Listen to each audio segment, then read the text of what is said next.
안녕하세요, 안박사입니다. 2월 둘째 주 주간 이슈 브리핑 시작하겠습니다. 황교안 자유한국당 대표가 여러 지역구의 눈치만 살피다가 결국 총선에서 종로 출마 선언을 했습니다. 많이 늦었죠. 본인도 나가봐야 떨어질 게 뻔하니까 출마를 고심했을 겁니다. 한국갤럽이 차기 대통령 선호도 조사를 한 결과 이낙연 전 총리가 25%, 황교안 자유한국당 대표가 10%, 윤석열 검찰총장, 안철수 전 대표, 이재명 경기도도지사, 유승민, 홍준표, 박원순 시장 순으로 나타났습니다. 이낙연 총리 쪽에서 큰 실수나 흠집이 발견되지 않으면 뭘 해도 뒤집기는 어렵겠죠. 출마하면서 장례식도 함께 준비해야 되겠습니다. 유승민 의원이 급하긴 급한 모양입니다. 본인은 불출마하고 한국당에 통합하자고 제안을 하는 걸 보니 새보수당도 조짐이 안 좋아요. 통합이 안 되면 당이 또 깨지게 생겼습니다. 일단 소속 의원들은 당선이 가능한 쪽인 한국당으로 가고 싶을 텐데 통합이 안 되면 한국당으로 개인 자격으로라도 입당을 하겠죠. 실제로 정운천 의원이 한국당 비례정당인 미래한국당으로 입당하지 않았습니까? 정 의원은 혼자 살려고 튄 거죠. 이런 일이 이어지면 유승민 세력도 약해지니 급하게 됐습니다. 유승민도 황교안이 총선 후에 물러날 것을 계산해서 때를 기다리면 기회가 올 것으로 판단한 거고요. 그래서 통합을 꼭 해야 되는 이유가 생긴 겁니다. 그러나 이제 한국당이 급할 게 없어요. 시간은 한국당 편이 됐기 때문에 좋은 조건으로 통합하려 할 것입니다. 새보수당은 별 소득 없이 합당할 가능성이 크다. 아니 흡수될 공산이 크다. 저는 이렇게 봅니다. 안철수 전 대표가 신당의 당명을 안철수 신당으로 하려고 했는데요.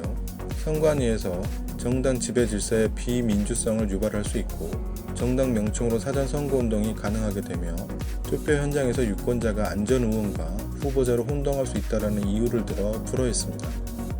그래서 당명을 국민당으로 고쳐서 신청을 또 했는데 이마저도 기존 정당인 국민새정당과 명확하게 구별되지 않는다는 이유로 또 불허했습니다. 2017년 국민의당 시절에 국민새정당을 선관위에서 받아줬거든요. 그래서 안철수 신당 쪽에서 반발을 거셉니다. 그러나 결국 국민의당이란 옛 이름으로 당명을 확정했어요. 당명보다야 콘텐츠가 중요한데 새로운 뭐가 있을까요?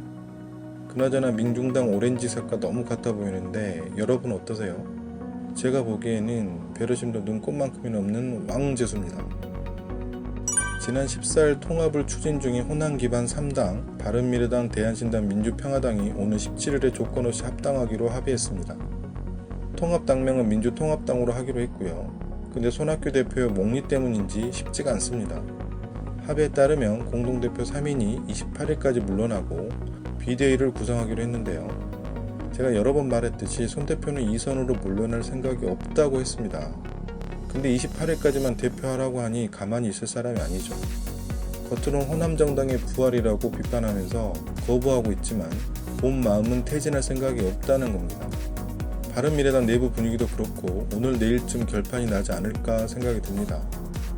손 대표가 유승민이나 안철수에게 당을 안 넘긴 것은 정말 잘했다고 보는데 그렇다고 욕심을 더 부리면 혼자 남게 돼요. 1인 정당으로 선거를 치를 겁니다. 더 길게 정치하려면 적당한 선에서 타협점을 찾아야겠죠. 지속되고 있는 코로나 바이러스가 공포를 확산시키고 소비 심리까지 악화시키고 있습니다. 이에 문재인 대통령이 진천, 아산 지역과 전통시장을 입당 방문하여 국민들의 우려를 진정시키고 상인들에게 지원을 약속했습니다. 한편 1, 2차 입국했던 교민 700명이 15일과 16일 모두 퇴소했으며 3차 우한 교민 147명은 12일 입국하여 경기도 이천에 있는 국방어학원에 입소했습니다. 안심하긴 이르지만 점차 코로나 바이러스가 안정화되어 가고 있습니다. 지난 11일 추미애 법무부 장관이 검찰 내 수사와 기소 담당 검사를 분리하는 방안을 검토하겠다라고 발표하자 13일 부산지검 강연에서 윤석열 검찰총장은 수사는 소추에 복무하는 개념이고 소추와 재판을 준비하는 게 검사의 일이라며 수사와 기소는 분리될 수 없다.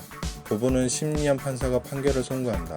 검찰도 수사한 검사가 기소하는 것이 맞다라고 밝히며 추 장관의 정면으로 반박했습니다. 오늘 21일 17년 만에 현직 장관이 전국 검사장 회의를 열고 검찰개혁에 대해 논의한다고 하니 어떤 결론이 날지 귀추가 주목됩니다. 둘이 기싸움이 장난이 아니죠. 윤석열은 선택의 여지가 없습니다. 이미 넘지 말아야 될 선을 넘어버렸기 때문에 최대한 본인과 조직을 보호하기 위해서라도 조국과 청와대를 볼모로 잡아둬야 하고, 추 장관 아들의 군복무 중 휴가 미복귀 무마 의혹을 수사 중이잖아요. 누가 승리할지는 정해져 있는데 마지막까지 버티는 거죠. 봉준호 감독이 아카데미 사관왕을 차지하고 16일 금이 환영했습니다. 한국 최초로 오스카상을 받아 내외신 할 거 없이 기사가 쏟아졌는데요. 문제는 자유한국당의 속없는 인간들이 정치 마케팅에 사용했다는 겁니다. 봉준호 감독은 이명박 박근혜 정부에서 블랙리스트에 올라있던 감독이고요.